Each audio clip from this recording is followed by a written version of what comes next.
بسم اللہ الرحمن الرحیم۔ قرآنی فیصلے ہماری بصیرت کے مطابق کتاب کا حصہ اول پیش کیا جا رہا ہے۔ متفرقات، یہ چیپٹر نمبر 16 ہے۔ مسلم نیشنلزم۔ قرآن کریم نے دنیا کو جس قدر انقلابی نظریات عطا کیے ہیں، ان میں ایک اور نہایت اہم اور بنیادی نظریہ یہ بھی ہے کہ قوم کی تشکیل آئیڈیالوجی ایمان کے اشتراک سے ہوتی ہے، نہ کہ وطن، زبان، نسل، رنگ وغیرہ کے اشتراک سے۔ اس نے یہ نظریہ عطا کیا اور نبی اکرم نے اس کے مطابق ایک نئی امت کی تشکیل کر کے بتا دیا کہ یہ کس قدر ممکن العمل نظریہ ہے۔ اس نئی امت کے ساتھ ایک مملکت بھی وجود میں آئی جس کی وسعتیں آہستہ آہستہ حدود فراموش ہوتی چلی گئیں اور مختلف جغرافیائی حدود میں بسنے والے مسلمان اس کے دائرے کے اندر آتے چلے گئے۔ اس مملکت کا مرکز ایک ہی تھا، صرف انتظامی سہولتوں کی خاطر سے مختلف ولایتوں میں تقسیم کر رکھا تھا۔ اس تقسیم سے نہ مملکت کی مرکزیت پر کوئی اثر پڑ سکتا تھا، نہ امت کی وحدت پر۔ ایک امت، ایک مملکت، ایک مرکز، ایک قانون۔ آج ہماری حالت یہ ہے کہ دنیا کے مختلف حصوں میں بسنے والے مسلمانوں کی مملکتوں کا مجموعی رقبہ قرن اول کی مملکت کے رقبے سے کہیں زیادہ ہے۔ اسی طرح ان کی آبادی بحیثیت مجموعی ان کی آبادی سے کہیں بیش، لیکن مملکتیں مختلف حصوں میں بٹی ہوئی ہیں اور ہر ایک کی مرکزیت الگ الگ ہے۔ اس کا نتیجہ یہ کہ مسلمان ایک دین کا تصور رکھنے کے باوجود ایک قوم نہیں ہے۔ ہر مملکت میں بسنے والے مسلمان اپنے آپ کو الگ قوم تصور کرتے ہیں اور ان کے باہمی تعلقات اسی طرح باہمی معاہدات سے استوار ہوتے ہیں، جس طرح غیر مسلم اقوام کے تعلقات ان کے باہمی معاہدات کی روح سے قائم ہوتے اور ٹوٹتے ہیں، یا جس طرح مسلمانوں کے تعلقات معاہدات کی روح سے غیر مملکتوں کے ساتھ مربوط ہوتے ہیں۔ اس اعتبار سے دیکھیے تو ان میں آئیڈیالوجی، ایمان یا دین کے اشتراک کا زبانی دعویٰ ان کے عملی زندگی پر کہیں اثر انداز نہیں ہو رہا، اور یہ ظاہر ہے کہ مردہ آن ایمان کے نایت در عمل اس زبانی دعوے کا فائدہ کیا ہے جو عمل سے ظاہر نہ ہو۔ سوال یہ ہے کہ ان حالات میں مسلمانوں کی وحدت امت کے نظریے کو ایک زندہ حقیقت بنانے کے لیے کیا کیا جائے؟ یعنی جہاں تک نسب العین کا تعلق ہے، اس میں کوئی کلام ہی نہیں کہ اسلام کی روح سے قوم کی تشکیل آئیڈیالوجی کی وحدت سے ہوتی ہے، لیکن سوال یہ ہے کہ اس نسب العین تک پہنچنے کے لیے کرنا کیا چاہیے؟ ہمارے نزدیک اس کے لیے حسب ذیل پروگرام عمدہ نتائج کا حامل ہو سکتا ہے۔ سر دست مسلمانوں کی موجودہ مملکتوں کی الگ الگ حیثیتوں کو الحال یہ رہنے دیا جائے اور ان کی اس حیثیت کو تسلیم کر لیا جائے۔ ہر مملکت کے اندر اس نظریے کو عام کیا جائے کہ قرآن کی روح سے قومیت کی بنیاد آئیڈیالوجی کے اشتراک پر ہے، اور اس نظریے کے مطابق اس مملکت کی حدود کے اندر بسنے والے مسلمان اپنے آپ کو غیر مسلموں سے الگ قوم تصور کریں اور اس کے اعلان سے کوئی جھجک اور ندامت محسوس نہ کریں۔ جو مملکت اس نظریے پر عمل پیرا ہو جائیں، ان میں بین الملکتی تعلقات نئے خطوط پر استوار کیے جائیں۔ ان میں بنیادی تبدیلی یہ ہونی چاہیے کہ ایک مملکت کا مسلمان باشندہ دوسری مملکت میں جائے تو اسے اگر ابتداءً اس مملکت کی شہریت کے کلی حقوق نہ بھی دیے جا سکیں تو بھی اسے نقل و حرکت کی ایسی سہولتیں باہم پہنچائی جائیں کہ وہ اپنے آپ کو اس مملکت میں اجنبی محسوس نہ کرے، مثلاً پروانہ راہداری یا زر مبادلہ کی سہولتیں۔ ان میں اقتصادی معاہدات اس قسم کے ہوں کہ آہستہ آہستہ ان کی معاشی ناہمواریاں دور ہوتی چلی جائیں اور ایک مملکت کی خوشحالی میں دوسری مملکت کے باشندے بھی شریک ہو سکیں۔ مثلاً اگر ایک مملکت میں سوء اتفاق سے قحط پڑ گیا ہے اور دوسرے مملکت کے پاس غلہ فاضلہ ہے تو اسے اس مملکت کے باشندوں کے لیے دے دیا جائے۔ سب سے بڑی بات یہ ہے کہ ان مملکتوں کی خارجہ پالیسی ایسی ہو کہ ایک مملکت کے مسلمان کی تلوار دوسری مملکت کے مسلمان کے خلاف کسی صورت میں نہ اٹھے۔ رفتہ رفتہ ان مملکتوں میں باہمی وفاق کی شکل پیدا کی جائے۔ اس وفاق کی بنیاد وحدت قانون پر ہو۔ اس کا عملی طریق یہ ہونا چاہیے کہ یہ مملکتیں قرآن کریم کو قانون کی بنیاد پر تسلیم کریں، اور جن امور میں قرآن نے صرف اصولی رہنمائی دی ہے، ان کے جزیات ہر مملکت کے مقامی یا مخصوص تقاضوں کو سامنے رکھ کر متعین کیا جائے۔ اسی طرح ان مملکتوں کا نصاب تعلیم اس طرح مرتب کیا جائے کہ قرآن کریم کی عطا کردہ مستقل اقدار ہر جگہ مشترک ہوں۔ اگر کوئی دو مسلمان مملکتیں بھی اس قسم کا اتحاد کر لے تو یہ وحدت کی طرف ایک اہم قدم ہوگا۔ کچھ عجب نہیں کہ اس کے بعد یہ کسی شکل میں مشترکہ مرکز پر بھی متفق ہو جائیں۔ بعد مکانی اب ان امور میں قطعاً حائل نہیں ہو سکتا۔ اگر مغرب و مشرقی پاکستان اس قدر بعد مکانی کے باوجود ایک وحدت بن سکتے ہیں تو مثلاً پاکستان اور ایران، پاکستان اور افغانستان میں ایسی صورت کیوں نہیں پیدا ہو سکتی؟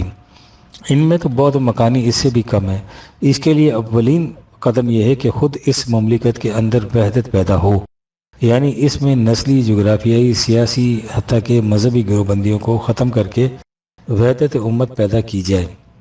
اور یہ بات اسی صورت میں پیدا ہو سکے گی کہ ہم اپنے معاشرے کی عمارت قرآن کریم کی بنیادوں پر استوار کریں، یعنی پہلے آئیڈیالوجی کے اشتراک سے خود ایک قوم بنیں اور اس کے بعد دوسروں کو وحدت کی دعوت دیں۔ ہمارے نزدیک مسلم نیشنلزم کا مفہوم یہی ہے، اور اسی سے آخر الامر ہم وحدت امت کے نصب العین تک پہنچ سکتے ہیں، اور یہی وحدت پھر عالمگیر انسانی برادری کی تشکیل کا ذریعہ بن سکے گی، جو اسلام کا مقصود ہے۔ 1964 نوجوانوں کے دل کی دھڑکن، اس خط کو ملاحظہ فرمائیے۔ محترمی ایڈیٹر صاحب، طلوع اسلام، کراچی۔ تسلیم۔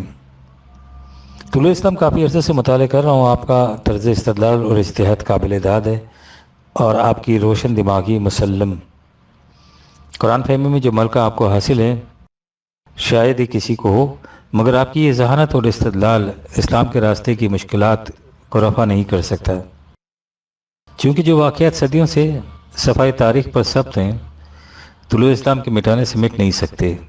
اور اگر آپ آج پونے 1400 سال بعد ان واقعات کو نوچ نوچ کر ان کے گراؤنے پن کو دور کرنا چاہیں تو میرا خیال ہے یہ ایک صحیح اصلاح حاصل ہوگی۔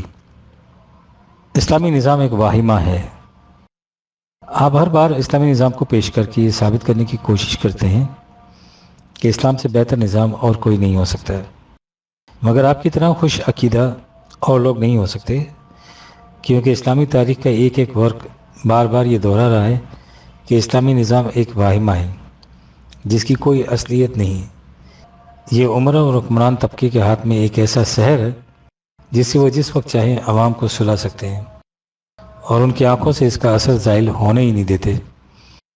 اس کے سوا اگر اور کوئی اسلامی نظام ہے تو وہ ممکن ہے کہ آپ کے یا اور کسی کے ذہن میں موجود ہو تو ہو، مگر آج تک نہ تو تاریخ نے اس نظام کی کبھی جھلک دیکھی ہے اور نہ آئندہ کبھی دیکھ سکے گی، کیونکہ دوسرے نظاموں کی طرح یہ مفروضہ نظام کچھ عرصہ زندہ رہ کر ہمیشہ کے لیے ختم ہو گیا، اور خدا کی مشیت بھی یہی ہے کہ کوئی نیا نظام پائیدار نہ ہو، کیونکہ انسان ارتقاء کی منزل طے کر رہا ہے، اور اگر کوئی مستقل نظام اس پر مسلط کر گیا تو اس کا ارتقاء رک جائے گا، جو سراسر خلاف قانون قدرت ہے۔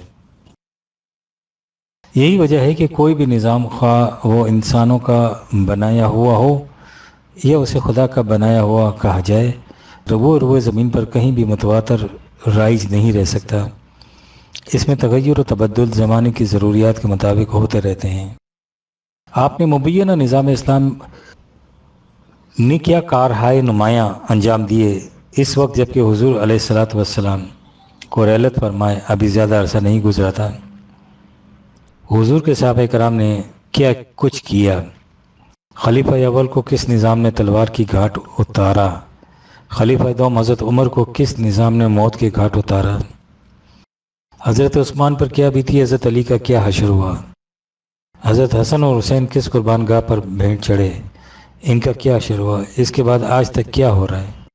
اسلامی تاریخ کا وہ کون سا صفحہ نہیں سطر، بلکہ وہ کون سا لفظ ہے جو بے گناہوں کے خون سے نہ لکھا گیا ہو۔ خیر، اس پر آپ کہہ سکتے ہیں کہ اسلامی نظام صرف خلافت راشدہ تک ہی قائم رہا، اس کے بعد جو کچھ ہوا اس سے اسلام بری ذمہ ہے۔ مگر کیا آپ بتا سکتے ہیں کہ حضرت عثمان کو کیوں قتل کیا گیا اور اس کے قاتل کو کیوں سزا نہیں دی گئی، اور حضرت عثمان کے قاتل کا قصاص لینے والے امیر معاویہ نے نیزوں پر قرآن لٹکا کر کیوں علی کی فوج کو لڑنے سے روک دیا اور کہا کہ تم جھگڑوں کا فیصلہ قرآن کو درمیان میں رکھ کر بذریعہ ثالثی کیا جائے۔ اور پھر ثالثی اس فیصلے کا کیا حشر ہوا؟ کیا اس جنگ میں دونوں اطراف سے صحابہ عشرہ مبشرہ موجود نہ تھے؟ وہ صحابہ موجود نہ تھے جنہوں نے رسول پاک کی صحبت سے فیض حاصل کیا تھا؟ کیا وہ اسلامی نظام سے واقف نہ تھے؟ پھر کیوں خون ریزی ہوئی؟ اور وہ بھی اس وقت جب حضور پاک کو رحلت فرمائے زیادہ عرصہ نہیں گزرا تھا۔ ان کے فیض سے براہ راست مستفیض ہونے والے صحابہ کرام اسلامی نظام کو ہم اور آپ سے بدرجہ بہتر سمجھتے تھے۔ وہ دوبارہ اسلامی نظام کو کیوں نہ زندہ کر سکے؟ کیا خدائی نظام ایسا ہی ہے کہ دنیا کی تاریخ میں صرف چند سال اپنی جھلک دکھا کر ہمیشہ کے لیے غائب ہو جائے، اور اس کے مقابلے میں انسان کا بنایا ہوا نظام ہزارہا سال تک چلتا رہے؟ کیا اس سے یہ معلوم نہیں ہوتا کہ نعوذ باللہ اللہ میاں سے تو اس کے بندے ہی زیادہ سمجھدار ہیں کہ وہ ایسا نظام قائم کرتے ہیں جو اللہ میاں کے نظام کے مقابلے میں زیادہ مقبول ہوتا ہے اور زیادہ عرصہ چلتا ہے۔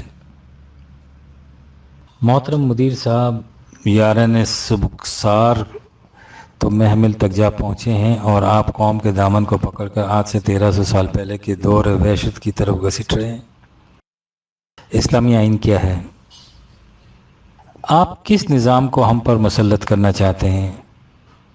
آج تک اس کی کوئی باقاعدہ تشکیل ہوئی؟ آئین اسلامی کی کوئی کتاب چھپی یا ویسے ہی آئین کا مجموعہ تیار کیا گیا؟ جہاں تک میرا خیال ہے بلکہ یقین ہے کہ کچھ بھی نہیں کیا گیا۔ آپ سے پوچھا جائے اسلامی آئین کیا چیز ہے، آپ قرآن کی 1-2 آیت پڑھ کر تفسیر کرنے لگیں گے۔ کسی حنفی سے پوچھا جائے وہ بخاری، مشکات یا فقہ کی کتاب کا حوالہ دے گا۔ شیعہ سے پوچھا جائے تو وہ مجتہدین کے اقوال کے حوالے دینے لگے گا، اور باقی لوگوں سے پوچھنے پر بھی اسی قسم کا جواب ملے گا۔ مگر آج تک نہ ہی کسی فرقے کے علماء نے آئین کی کتاب مرتب کی ہے، اور نہ ہی اجتماعی طور پر تمام فرقوں کے علماء نے کوئی آئین بنا کر پیش کیا ہے۔ آئین کے مطابق جو استدلال کیا جاتا ہے کہ وہ کسی ایک شخص کی رائے تو ہو سکتا ہے، مگر اسے قرآن، حدیث یا فقہ کا منشا نہیں کہا جا سکتا۔ ان حالات میں کیا یہ بہتر نہیں کہ ہمارا آئین زمانے کے مطابق ترقی یافتہ لائنوں پر وضع کیا جائے، تاکہ ہم دنیا کی دیگر اقوام کے شانہ بشانہ مادی ترقی کر سکیں، اور عالم اسلام پر جو ذلت اور نحوست چھائی ہوئی ہے اسے اس سے نجات دلا سکیں۔ اور اگر خدا نخواستہ کسی قسم کا کوئی مبینہ اسلامی نظام قائم کر دیا گیا تو اس کا حشر معلوم، کیونکہ بنی امیہ اور بنو عباس کی صدیوں کی کشمکش کی تاریخ شاہد ہے، اور یہاں بھی وہی تاریخ دہرائی جائے گی۔ یہ مرزائی ہے، اسے وزارت خارجہ سے الگ کر دو اور مرزائیوں کو اقلیتی فرقہ قرار دو۔ یہ شیعہ ہے، اسے وزارت یا سفارت سے نکال دو کیونکہ یہ کافر ہے، صحابہ پر سب و شتم کرتا ہے۔ یہ وہابی ہے، یہ فقہ کو نہیں مانتا، اسے بھی نکال دو۔ اور یہ اہل قرآن ہے، اسے بھی کراچی سے شہر بدر کر دو کیونکہ یہ محدثین کی عرق ریزی سے جمع کی ہوئی احادیث کا منکر ہے، اس لیے کافر ہے۔ اور یہ آپ کون سا اسلامی نظام قائم کریں گے؟ کہ آپ بقول شیعہ حضرات حق خلافت سعادات کو تفویض فرمائیں گے؟ اگر نہیں تو شیعہ حضرات آپ سے کیسے تعاون کریں گے کہ آپ خلیفہ ثانی مرزا محمود احمد کو خلیفہ اول پاکستان تسلیم کریں گے؟ نہیں تو پھر مرزائی صاحبان کیوں ایسے نظام کو تسلیم کریں گے؟ اسی طرح دوسرا کون سا فرقہ ہوگا جو اسلامی آئین کی تشکیل میں آپ کا ساتھ دے گا؟ آپ میرا یہ طویل خط، جس کے لیے میں معافی چاہتا ہوں، پڑھ کر مجھے گمراہ کر سکتے ہیں، کافر کہہ سکتے ہیں، کمیونسٹ یا اور جو کچھ آپ کے ذہن میں آئے کہہ سکتے ہیں، مگر خدا را حقائق کو نظر انداز نہ کریں، قوم کو تباہی اور بربادی کے غار میں نہ دھکیلیں، بار بار اسلامی آئین کی رٹ نہ لگائیں۔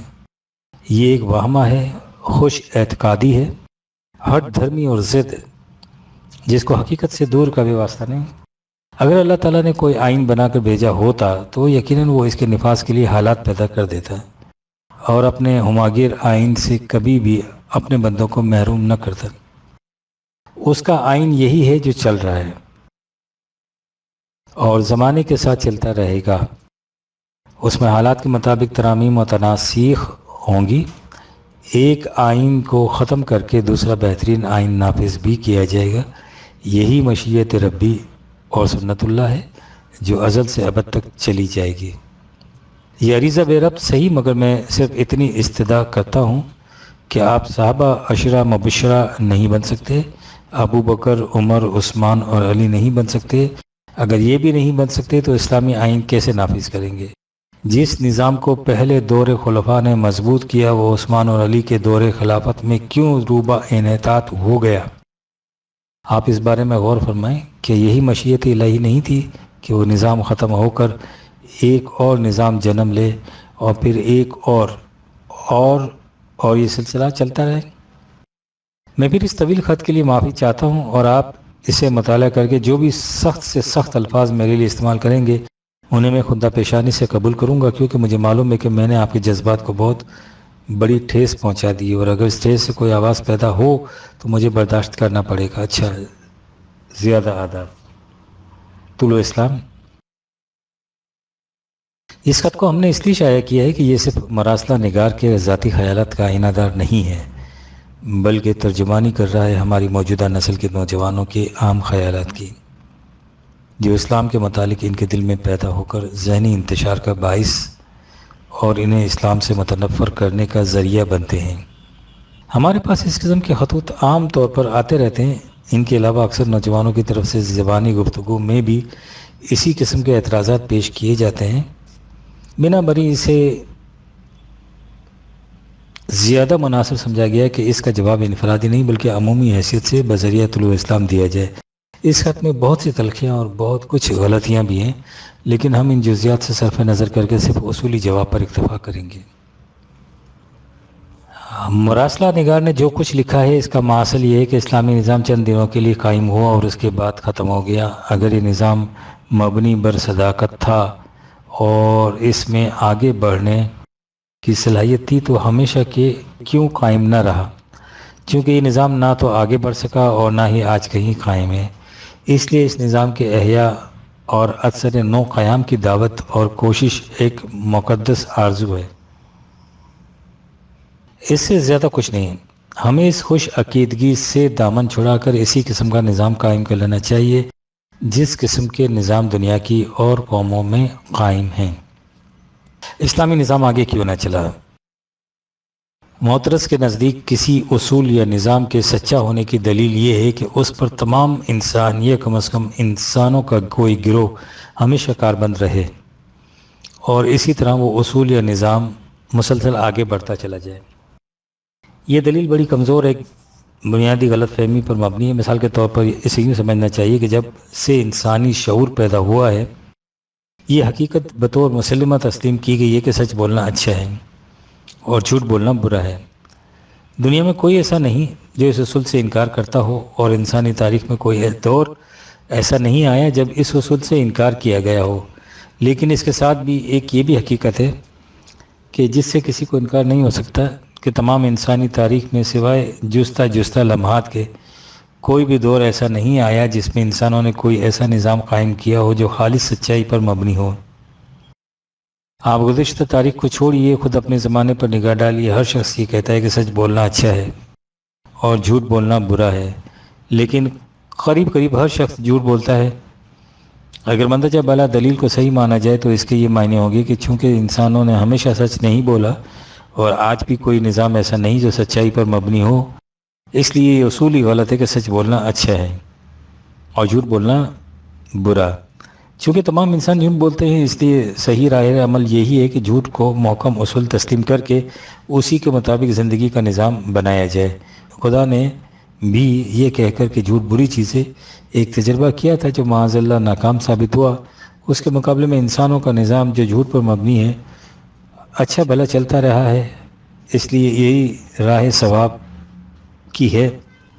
اسے بھی چھوڑیے، روزمرہ کی زندگی پر نگاہ ڈالیے۔ ہر ذیابیطس کا مریض اچھی طرح جانتا ہے کہ میٹھا کھانا اس کے لیے موجب ہلاکت ہے، لیکن اس کے باوجود آپ دیکھیں گے کہ چند مستثنیات کے علاوہ ہر مریض میٹھا کھا لیتا ہے اور پھر چیختا چلاتا ڈاکٹر کے پاس جاتا ہے۔ ڈاکٹر دوائی دیتا ہے اور میٹھے سے سخت پرہیز بتاتا ہے۔ مریض 3-4 دن تک اس پر عمل کرتا ہے اور پھر میٹھا کھانا شروع کر دیتا ہے۔ آپ کی مندرجہ بالا دلیل کی روح سے یہ ماننا پڑے گا کہ چونکہ عام مریض پرہیز شکن واقع ہوئے ہیں اور ڈاکٹروں کے منع کرنے کے باوجود میٹھے سے باز نہیں آتے، اس لیے یہ اصول ہی غلط ہے کہ میٹھا ذیابطس کے مریضوں کے لیے مہلک ہے۔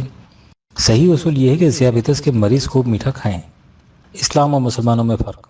اب آئیے اس شبے کی طرف جو اسلام کے متعلق عام طور پر ذہنوں میں پیدا ہو رہا ہے اور جس کا اظہار اوپر کے خط میں کیا گیا ہے۔ اس شبے کی بنیادی وجہ یہ ہے کہ ہم عام طور پر اسلام اور مسلمانوں کو ایک فرض کر لیتے ہیں۔ ہم نے تاریخ میں دیکھا ہے کہ آج سے 1400 برس پہلے ایک خاص خطہ زمین کے انسانوں نے زندگی کے کچھ اصول کو اپنایا اور اسے نہایت شاندار نتائج برآمد ہو گئے۔ اس کے بعد ہم تاریخ میں دیکھتے ہیں کہ کچھ عرصے کے بعد وہ قوم قعر مذلت میں گر گئی اور اس میں وہی خرابیاں پیدا ہو گئیں جو دنیا کی دوسری قوموں میں پیدا ہوتی ہیں۔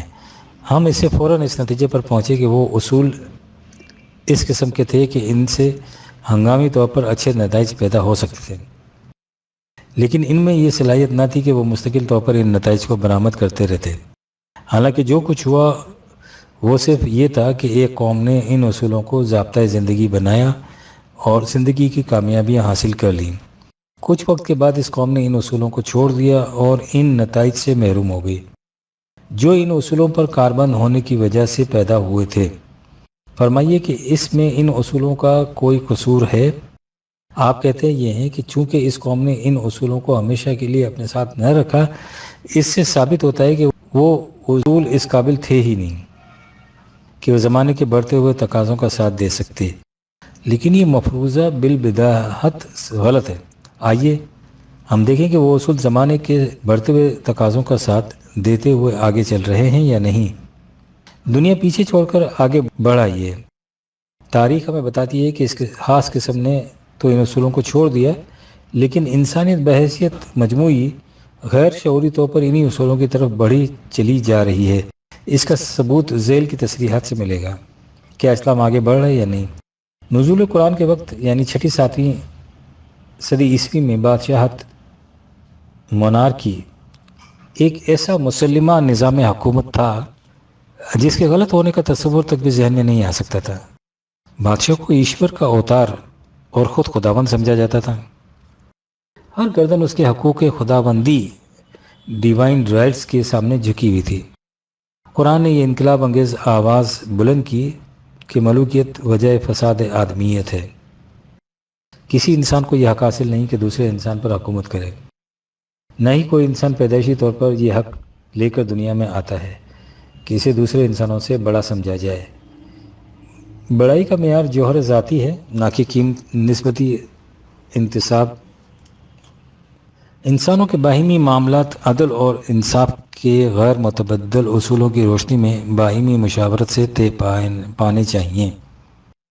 ایک قوم نے اس اصول کو اختیار کیا اور اس کے انسانیت ساز نتائج سے بہرایاب ہو گئی۔ اس کے بعد اس نے اس اصول کو چھوڑ دیا، لیکن ذرا دیکھیے کہ اس 1300 سال میں عام انسانیت کا قدم اس اصول کی طرف اٹھتا گیا ہے جو قرآن نے پیش کیا تھا، یا اس اصول کی طرف جسے نزول قرآن سے پیشتر ایک مسلمہ کی حیثیت سے عام اصول مانا جاتا تھا۔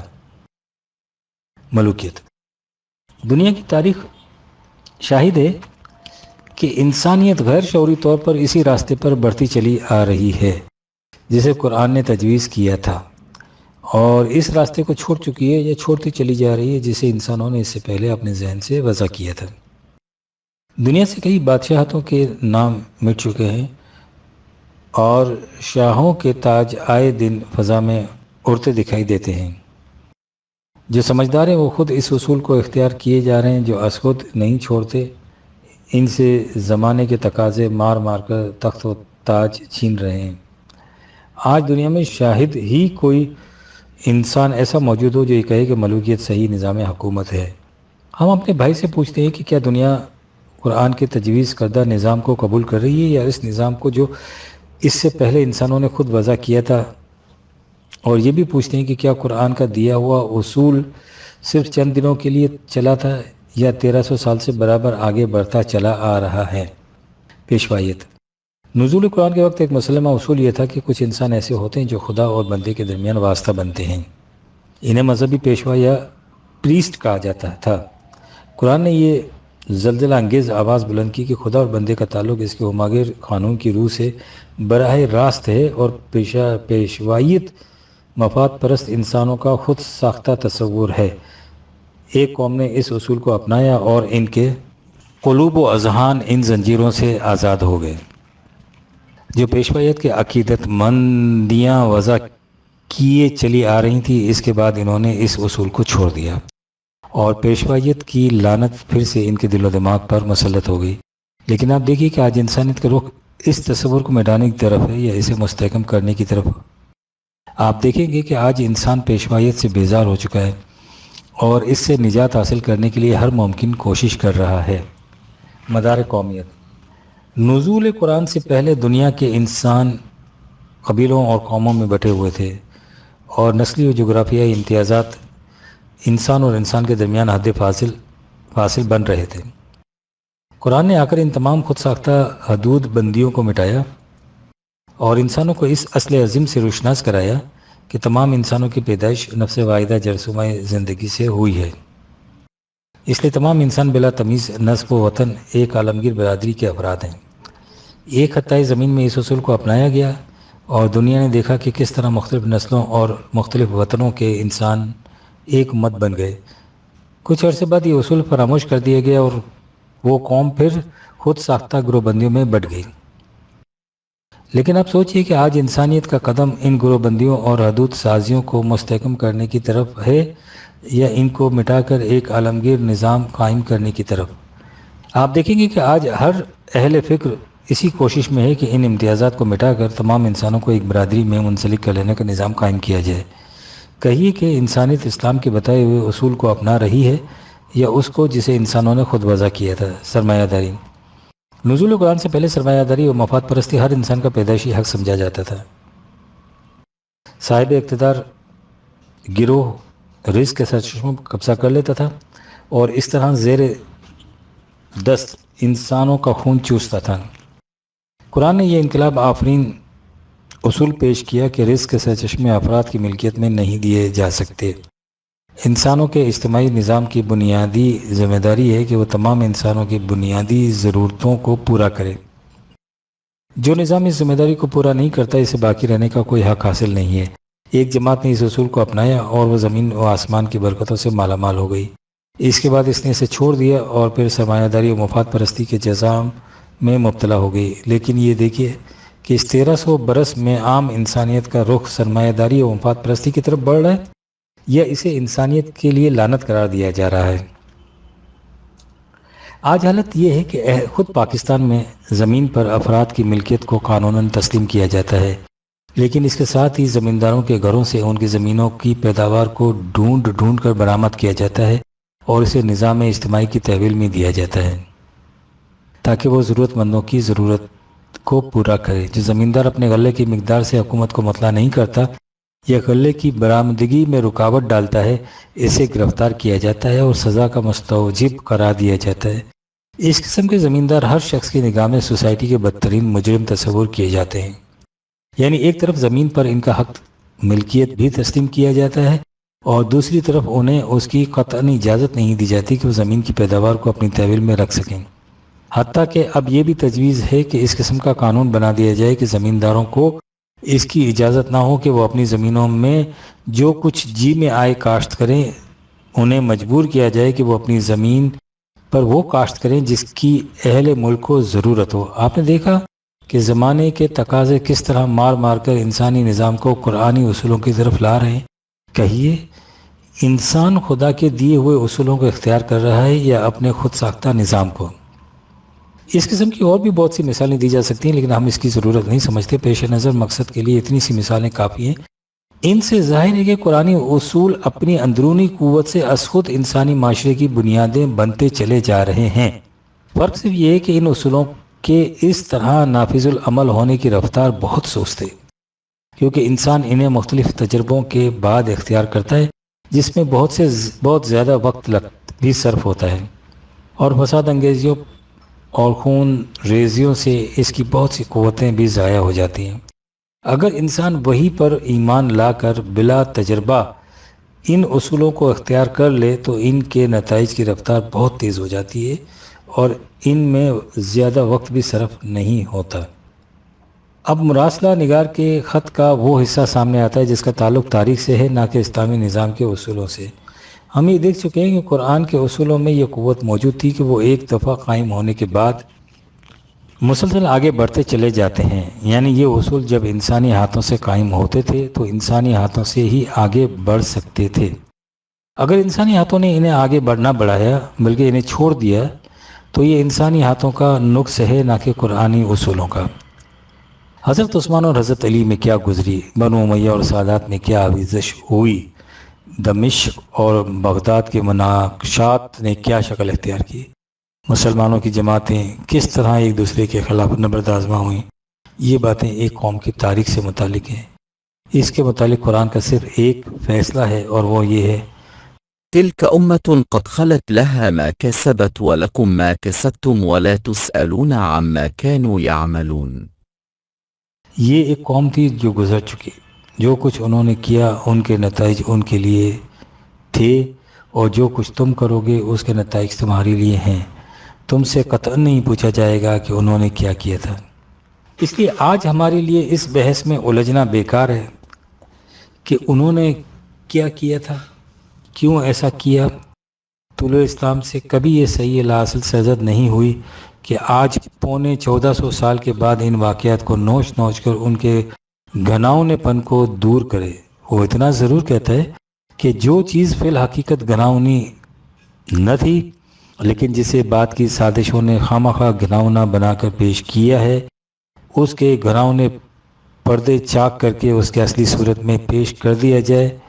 اب رہا یہ سوال کہ یہ ہماری کوشش ایک واہمہ سے زیادہ حیثیت نہیں رکھتی کہ قرآنی نظام پھر سے قائم ہو جائے، کیونکہ ہم اصحاب عشرہ مبشرہ نہیں بن سکتے۔ سو عرض یہ کہ قرآنی نظام کسی خاص عشرہ مبشرہ کا محتاج نہیں ہے، ہر زمانے میں قائم کیا جا سکتا ہے، اور جن انسانوں کے ہاتھوں سے اس کا قیام عمل میں آئے گا وہی مبشرین بن جائیں گے۔ آپ یہ فرماتے ہیں کہ جب یہ نظام حضرت عثمان اور حضرت علی کے زمانے میں قائم نہ رہا تو ہم اسے کس طرح قائم کر سکتے ہیں؟ لیکن ہم یہ عرض کرتے ہیں کہ جب وہ نظام حضرت ابوبکر اور حضرت عمر کے زمانے میں انسانوں کے ہاتھوں سے قائم ہو گیا تھا تو وہی نظام آج قائم ہو سکتا ہے۔ عمر کو عمر اسی نظام کی برکتوں نے بنایا تھا، نہ کہ عمر نے اس نظام میں وہ برکتیں پیدا کر دی تھی۔ وہ نظام اپنی تمام ممکنات کو لیے ہوئے آج بھی اسی طرح موجود ہے۔ جو انسان چاہیں اس سے اسی قسم کی برکات حاصل کر کے وہی کچھ بن سکتے ہیں جو کچھ اس نے اس سے پہلے بنایا تھا۔ قرآن کو محفوظ رکھنے کے معنی ہی یہی ہے کہ یہ نظام ہر دور کے انسانوں کے ہاتھوں نافذ العمل ہو سکتا ہے۔ یہ وہ حقیقت تھی جس کی طرف حضرت ابوبکر نے عام انسانوں کی توجہ اس طرف وقت مبذول کرائی تھی جب رسول اللہ صلی اللہ علیہ وسلم کی وفات سے ان کے ذہنوں میں اس خدشے کی پیدا ہونے کا امکان نظر آتا تھا کہ اب یہ نظام آگے نہیں چل سکے گا۔ اسی وقت حضرت ابوبکر نے ان سے کہا تھا کہ یہ نظام کسی خاص شخصیت کے سہارے سے وابستہ نہیں ہے، یہ زندہ خدا کا دیا ہوا زندہ نظام ہے جو ان تمام انسانوں کے ہاتھوں سے قائم ہو سکتا ہے، رہ سکتا ہے جو اسے قائم رکھنا چاہیں، اور اس پر انہوں نے قرآن کی آیت پیش کی تھی، وما محمد إلا رسول قد خلت من قبله الرسل أفإن مات أو قتل انقلبتم على أعقابكم۔ محمد ایک رسول تھے جن سے پہلے اور بھی بہت سے رسول گزر چکے ہیں، تو کیا اگر وہ مر گئے یا قتل ہو گئے تو تم پچھلے پاؤں لوٹ جاؤ گے؟ آپ لکھتے ہیں کہ اس نظام کو ختم کرنے سے اللہ کا منشا یہ تھا کہ ایک آئین کو ختم کر کے دوسرا بہتر آئین نافذ کر دیا جائے۔ سو اول تو یہ دیکھیے کہ آپ خود اس کا رونا رو رہے ہیں کہ اسلام کا بہترین نظام ختم ہوا تو اس کے بعد اس قوم نے وہ نظام اختیار کر لیا جو تمام برائیوں کا منبع تھا، اور اس کے ساتھ ہی آپ یہ بھی کہہ رہے ہیں کہ خدا کی مشیت یہ تھی کہ اس نظام کو ختم کر کے اس سے بہتر نظام قائم کر دیا جائے گا۔ ان دونوں چیزوں میں جو تضاد ہے وہ واضح۔ اصل یہ ہے کہ آپ بھی اس مغالطے میں مبتلا ہیں کہ اسلامی نظام ایک جامد ریجڈ نظام ہے جو انسانی ارتقاء کے ساتھ ساتھ نہیں چل سکتا۔ اس لیے ضرورت ہے کہ ایک نظام کو ختم کر کے اس کی جگہ دوسرا نظام دیا جائے اور یہ سلسلہ آگے چلتا رہے۔ ذرا ہی سمجھ لیجیے کہ اسلامی نظام کسے کہتے ہیں۔ یہ تو آپ کو بھی تسلیم ہوگا کہ بعض اصول ایسے ہیں جو ابدی طور پر قائم رہتے ہیں، مثلا عدل کا اصول، دیانتداری کا اصول۔ آپ یقیناً اس سے متفق ہوں گے کہ یہ ایسے اصول نہیں ہیں کہ ایک نظام ان کے مطابق قائم کیا جائے اور کچھ عرصے بعد اس نظام کو چھوڑ کر دوسرا نظام قائم کیا جائے جو ظلم و بددیانتی کے اصولوں پر استوار ہو۔ زمانہ کتنا ہی آگے بڑھتا چلا جائے، عدل اور دیانت کے اصول اپنی جگہ قائم رہیں گے۔ اسی قسم کے اصولوں کو مستقل اقدار پرماننٹ ویلیوز کہا جاتا ہے۔ قرآن کریم نے اسی قسم کے کچھ اصول دیے ہیں، یہ غیر متبدل ہیں۔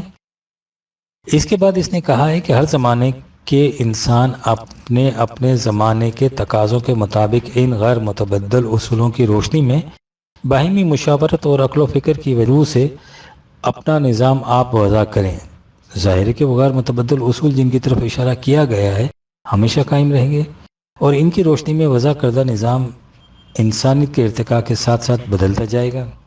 اب آپ فرمائیے کہ اس قسم کے نظام میں آپ کو کون سی چیز قابل اعتراض نظر آتی ہے، اور اسے آپ کس طرح ناقابل عمل تصور کرتے ہیں کہ جو صرف ایک مرتبہ قائم ہو سکا اور اس کے بعد دوبارہ قائم نہیں ہو سکتا؟ اصل یہ ہے کہ جب آپ اسلامی نظام کا ذکر کرتے ہیں تو آپ کے ذہن میں ملا کا پیش کردہ نظام شریعت ہوتا ہے جو قرآنی نظام کی نقیض ہے۔ یہ تمام اعتراضات جو آپ نے اسلامی نظام پر وارد کیے ہیں ملا کے نظام شریعت پر وارد ہوتے ہیں، جس کی تمام جزیات ناقابل تغیر و تبدل قرار دے دی جاتی ہیں۔ آپ اس قرآنی نظام کو سامنے رکھیے جس کی طرف اوپر اشارہ کیا گیا ہے، اور پھر فرمائیے کہ آپ کے اعتراضات میں سے کون سا اعتراض باقی رہ جاتا ہے۔ آپ کہتے ہیں کہ اسلامی نظام شیعہ، سنی، وابی، مرزائی، چکڑالوی میں سے کسی کے مطابق ہوگا، اور باقی فرقوں کو کیا جائے گا؟ آپ کو غالباً علم نہیں ہے کہ شیعہ، سنی وغیرہ کے اختلافات ملا کی شریعت کی پیدا کردہ ہیں۔ قرآن میں جا کر کوئی اختلاف باقی نہیں رہتا۔ یہ صرف ہماری خوش عقیدگی ہی نہیں بلکہ حقیقت نفس الامری ہے جسے ہم ہر وقت ثابت کر سکتے ہیں۔ قرآن پر مسلمانوں کے ہر فرقے کا ایمان ہے، اس لیے ہر مسلمان کے لیے قدر مشترک کامن فیکٹر بن سکتا ہے۔ قرآن کے اصولوں میں کبھی کسی کو اختلاف نہیں، لہذا اس حد تک بھی تمام مسلمان ایک نقطے پر جمع ہو سکتے ہیں۔ اب رہیں وہ جزیات جو قرآنی اصولوں کی روشنی میں طے ہوں گی، تو اس کے لیے ہم اوپر لکھ چکے ہیں کہ تمام مسلمانوں کے باہمی مشورے سے عقل و فکر کی روح سے طے ہوں گی، لہٰذا جو چیز ہمارے باہمی مشاورت سے طے پا جائے اس میں اختلاف کا سوال پیدا نہیں ہوتا۔ اب صرف یہی سوال باقی رہ جاتا ہے کہ مسلمانوں کو اس بنیادی نقطۂ نظر پر کس طرح لایا جائے کہ وہ ان کا نظام قرآن کے اصولوں کی روشنی میں باہمی مشاورت سے طے پائے گا۔ یہی وہ چیز ہے جس کے لیے طلوع اسلام کوشش کر رہا ہے۔ جو احباب اس مسلک کو صحیح سمجھتے ہیں ان کے لیے کرنے کا کام یہ ہے کہ وہ طلوع اسلام کی اس کوشش میں اس کا ہاتھ بٹائیں۔ آخر میں ہم اپنے بھائی سے اتنا اور کہنا چاہتے ہیں کہ اس نے اپنے خط میں جن خیالات کا اظہار کیا ہے اس کی وجہ سے ہم آپ کے خلاف کوئی سخت الفاظ استعمال نہیں کرنا چاہتے۔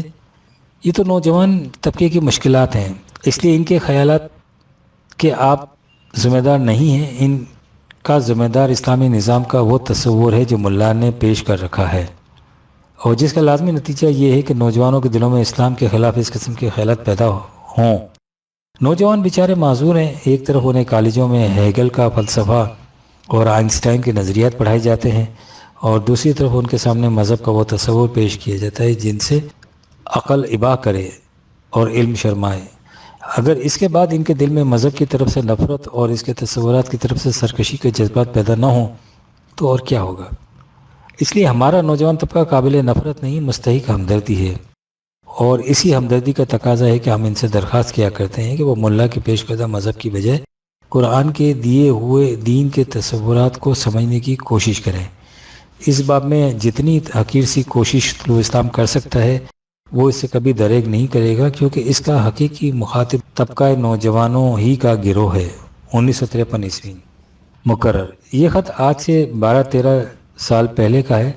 اس دوران طلوع اسلام اپنی اس کوشش میں برابر مصروف رہا کہ قوم کے سامنے اسلام کے صحیح نظام کو پیش کرے اور نوجوان تعلیم یافتہ طبقے کو بتائے کہ پاکستان کی آئیڈیالوجی کیا ہے اور کس طرح وہ نظام ہماری اور نوع انسان کی مشکلات کا حل اپنے اندر رکھتا ہے جسے قرآن کریم نے پیش کیا تھا۔ اس کے ساتھ ہی ہم ارباب اقتدار کی توجہ اس بنیادی حقیقت کی طرف مبذول کراتے رہے کہ جب تک ہمارے نظام تعلیم کو بدلا نہیں جائے گا قوم کا قدم اصلاح کی طرف نہیں اٹھ سکے گا، اس لیے کہ آج کے نوجوان ہی کل کی قوم ہوتے ہیں۔ جب آپ ان نوجوانوں کے قلب و دماغ کی تربیت صحیح خطوط پر نہیں کرتے تو قوم کا قدم کس طرح صحیح خطوط کے مطابق اٹھے گا۔ لیکن افسوس سے کہنا پڑتا ہے کہ اس طرف کوئی توجہ نہ دی گئی، جس کا نتیجہ یہ ہے کہ قوم کا نیا طبقہ پورے طور پر فکر و نظر کی پریشانی کا شکار ہے، جس کے مظاہرے آئے دن خلفشار سے ہوتے رہتے ہیں۔ اس خلفشار کے خلاف وہ جب بھی رونما ہوتا ہے ہنگامی اقدامات کیے جاتے ہیں، جن سے یہ مرض صرف دب جاتا ہے، اس کا ازالہ نہیں ہوتا، بلکہ وہ پہلے سے زیادہ گہرائی تک پہنچ جاتا ہے۔ یاد رکھیے، اس کا علاج اس کے سوا کچھ نہیں کہ اپنے نظام کو، تعلیم کو کلیتاً بدل دیں اور اس کی جگہ ایسا نظام رائج کریں جس میں طالب علموں کو یہ بتایا جائے کہ انسانی زندگی کا مقصد کیا ہے، وہ تعلیم کیوں حاصل کر رہے ہیں، اس تعلیم کا قرآن کی پیش کردہ مستقل اقدار سے کیا تعلق ہے، ان اقدار کی روشنی میں اس تعلیم کے ماحصل کو کس طرح نوع انسانی کی بہبود کے لیے صرف کیا جائے گا۔ انسان پاکستانی اور مسلمان ہونے کی حیثیت سے ان پر کیا ذمہ داریاں عائد ہوتی ہیں، اسلامی نظام کیا ہے اور وہ کس طرح نافذ کیا جاتا ہے، اس کے انسانیت ساز نتائج کیا ہیں، وغیرہ وغیرہ۔ جب تک اس قسم کا نظام تعلیم رائج نہیں کیا جائے گا، ہمارے نوجوانوں کا قلبی اضطراب اور ذہنی خلفشار بڑھتا جائے گا۔ خدا کرے کہ قوم کا سنجیدہ طبقہ اس طرف توجہ کرے۔ 1965 ء